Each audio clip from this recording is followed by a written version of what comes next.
بيكم حبيباتي في رحلة جديدة من رحلات الحمل الآمنة. أنا زي ما قلتلك قبل كده إن أنا لازم أفهمك جسمك بالظبط عشان خاطر تقدري تعيشي فترة حمل آمنة، لأن رحلة الحمل الآمنة دي جميلة جدا ومن حقك إن انت تعيشيها بسلام وأمان، وتكوني فاهمة كل لحظة بتمر بيها لأمانك ولأمان جنينك.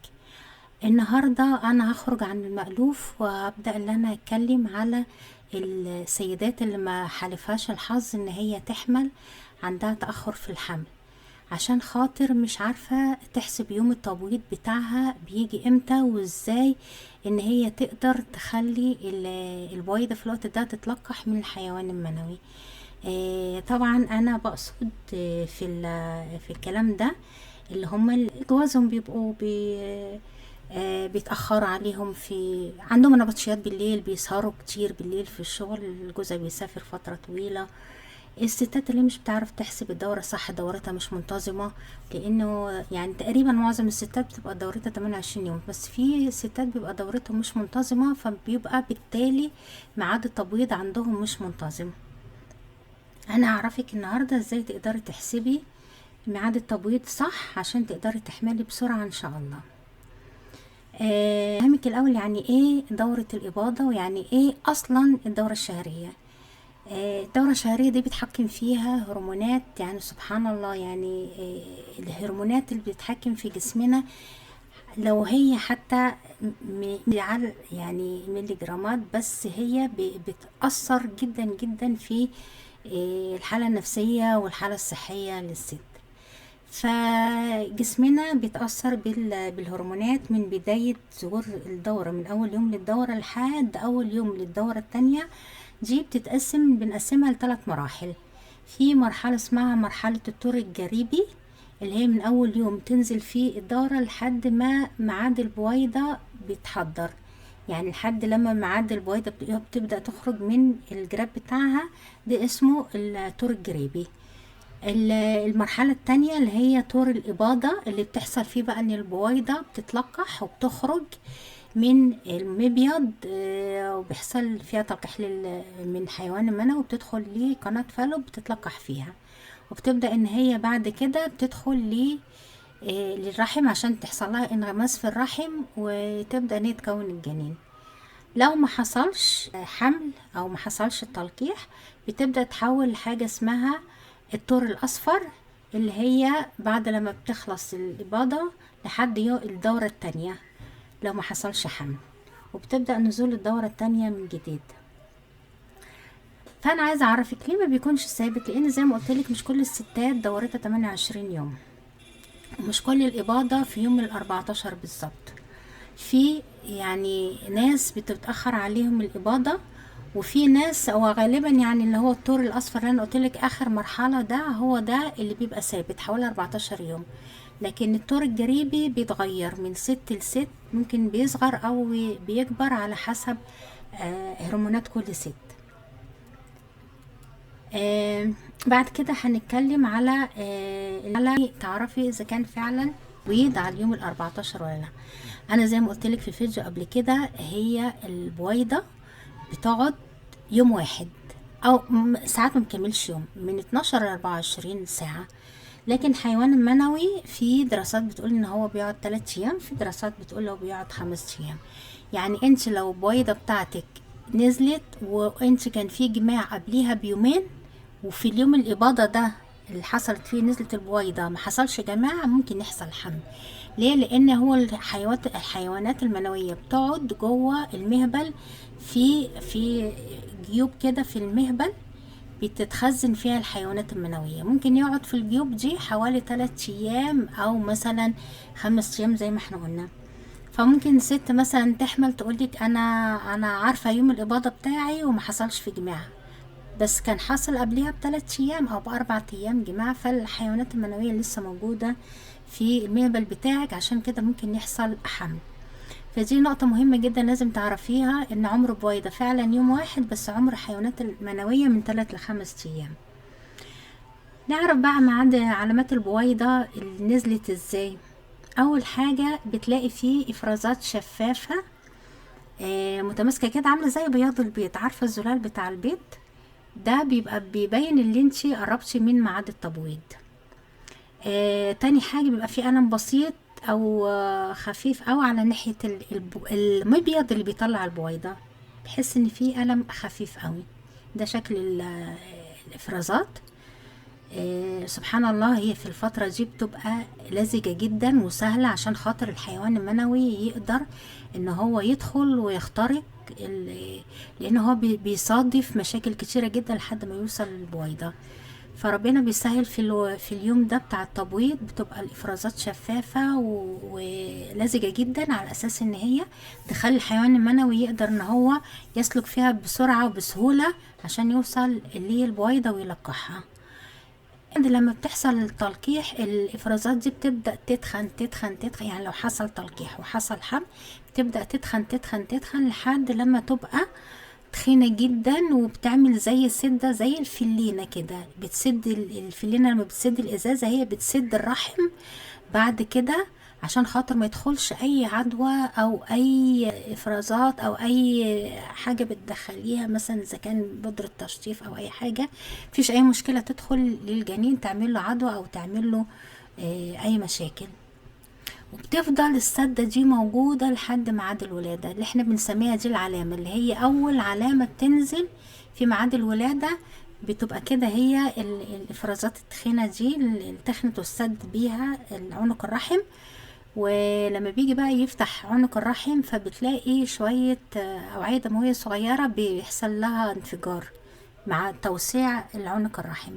فبتبدأ السدة دي أو الإفرازات دي بتتشبع كده خطوط حمراء، اللي هي سبب انفجار الأوعية الدموية الرفيعة. هي دي اللي احنا بنسميها العلامة. أول ما بتظهر بقول للست خلاص انت هتولدي في الوقت ده. هنرجع للعلامات زي ما احنا قلنا، اللي هي بتبقى افرازات شفافة عاملة زي زلال البيض، وفي ألم بسيط وفي ارتفاع بسيط أو في درجة الحرارة. لو انت مثلا قبليها ب3 أيام بتتابع حرارتك هتلاقيها 37، هتلاقيها في اليوم ده تبقى 37.5، هتترفع نص درجة، مش كتير يعني. بس في معلومات بتقولك لو الست اللي بتتأخر الدورة بتاعتها، يعني اللي هي مش بتحيد على 14-15 سنة، تتأخر لحد بعد 18 سنة، او اللي هي الست اللي بيبقى عندها الدورة الايام قليلة قوي، دي بيبقى مرتبطة بخصوبة اقل. يبقى المبيض عندها في مشكلة، عندها ممكن في تكيسات او في كسل في المبيض، دي بيبقى نسبة الخصوبة عندها اقل.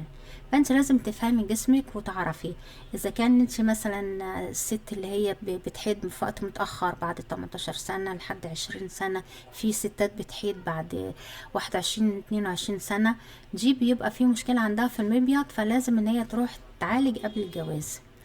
وزي ما قلنا اللي هي بتقعد عندها الدورة يوم او يومين بس والدم بيتمنع، دي برضو بيبقى فيه مشكلة في المبيض، يبقى لازم نتعالج قبلها. انا بقى عايزة احسب الوقت عشان خاطر استغل وقت الاباضة ده، عشان عايزة احمل بسرعة قبل ما ادخل في متاهات الدكاترة والحقن المجهري والعلاجات تنشيط المبايض وكده.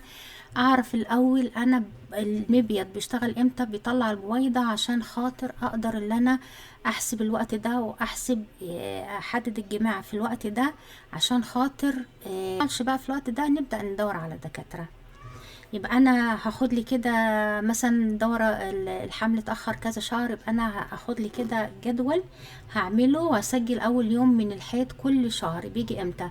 لو لقيته منتظم كل شهر بيجي لي مثلا يوم كذا، هو نفس اليوم ده غصب عليه وهو اللي بيجي لي كل مرة في كل شهر في نفس اليوم، يبقى انا كده دورتي منتظمة. حتى لو اتحددت يومين، زي ما قلت لك قبل كده، مثلا في ستات الدوره بيجيلها كل 28 يوم، في ستات بيجيلها كل 35 يوم. فانا لو حصل ان هي كل شهر بيجيلي بعد 35 يوم، يبقى كده مفيش مشكله، برضو تبقى منتظمه. مش لازم منتظمه كنت 28 يوم، لا، ممكن 35، ممكن اقل من 28، بس اهم حاجه ان عدد الايام تفضل هي الثابته كل شهر. فلازم يكون معايا ورقة وقلم نوتة كده، واحدد كل شهر بتجيلي اول يوم ونبدأ نحسب الايام ونشوف اذا كانت منتظمة ولا لا. طبعا احنا قلنا نافذة الخصوبة اللي هي قبل الإباضة بيومين بيبدأ زي ما قلنا بتحصل الإفرازات دي بتنزل. فأو قبل الإباضة أول ما نلاقي الإفرازات دي بتنزل، معنى كده إن البويضة كلها إيه يومين وهتيجي. فهنبدأ نحاول إن احنا نعمل الجماع في الوقت ده. تمام. نخلي العلاقة الجنسية في الوقت ده، نحافظ بقى على صحتنا عشان خاطر تبقى الصحة كويسة ونقدر ان احنا يحصل الحمل. يعني ننام كويس، تغذية كويسة، ونقلل التوتر، لان التوتر ده من اكبر الاسباب اللي بتؤدي الى تأخر الحمل.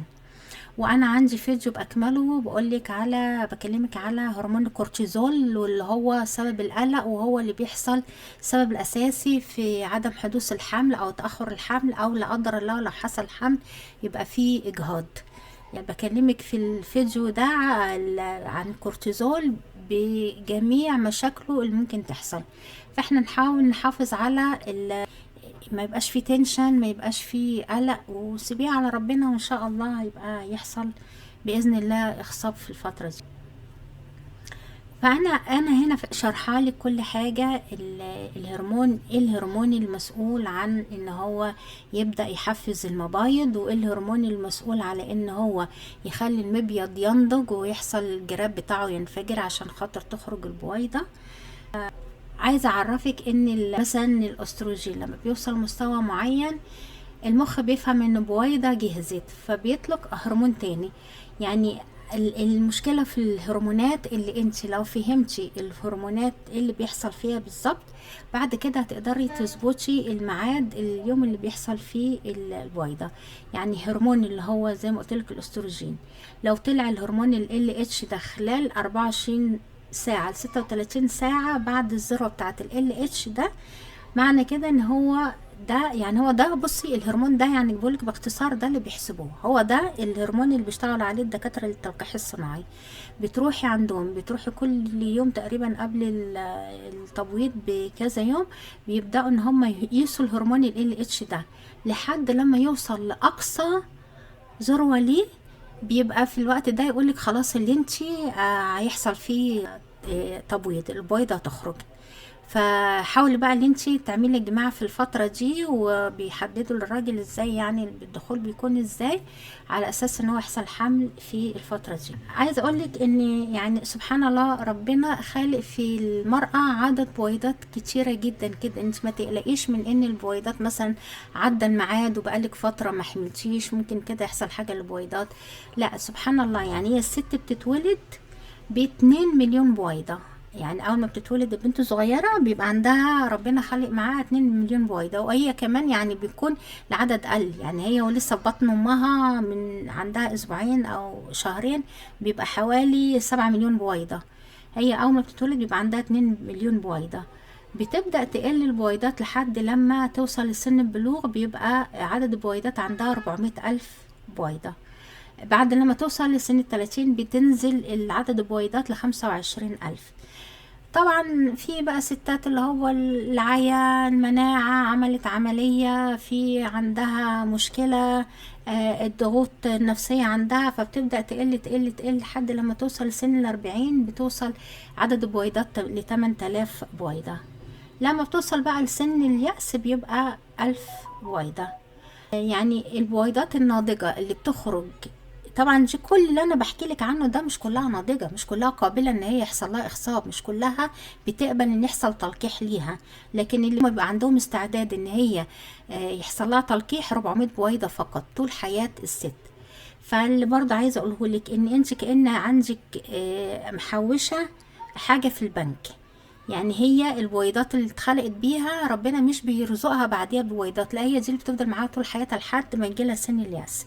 فكل لما بتتناقص كأنك انت بتسحبي فلوس من بنك، فبتقل نسبة البويضات عندها. فطول ما انت محافظة على صحتك، محافظة على مفيش توتر، محافظة على حالتك النفسية، بتبدأ البويضات بتبقى في حالة مستمرة لحد لما سن الياس يجيلك متأخر. سن الياس بيحصل بعد لما بينفذ المخزون بتاع البويضات كله الموجود عندك، بيبدأ المبيضان بيتوقفوا عن البويضات، وبتبدأ بقى بعديها يحصل سن النقص وبتحصل انقطاع للطمس.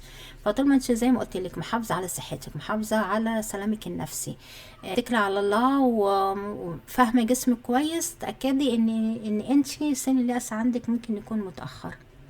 في حاجة كمان عايزة اقولها لك، اللي فهم جسمك لما تعرفي كل هرمون بيشتغل ازاي، هتعرفي امتى جسمك في قمة الخصوبة وامتى محتاج لدعم، وامتى اللي انت تقدري تروحي للدكتور. زي ما انا قلتلك لو انت حسبتيها ولقيت ان في مشكلة، معنى كده ان في عندك مشكلة في المبايض، او في مثلا تكيسات على المبايض او كسل، فلازم بعد كده نروح نستشير الدكتور.